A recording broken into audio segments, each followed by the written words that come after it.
اولین ویدیو کانال منه. من امروز یه شاتی زدم.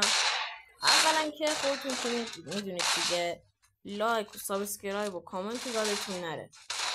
بعد امروز یه شات زدم، گفتم بیام براتون بذارم و لطفا از من حمایت کنید که ویدیوهای بیشتری بذارم. اگه چیز درخواستی چیزی دارید توی کامنت ها بهم بگید.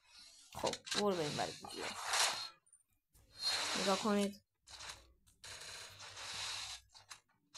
بچه ها، اگر شاپی اگر برای خرید اکانت شاپی چجوری بگم، شاپی نمیشناسید که تبر نباشه، من یه شاپ میشناسم، نیترو شاپ. اکانت خودم رو ازش خریدم و خواستید حالا درخواستی چیزی داشتید ویدیو اکانتم رو میذارم چقدر مفت خریدمش. و آره دیگه زیادی حرف نمیزنم، ویدیو رو نگاه کنید فقط.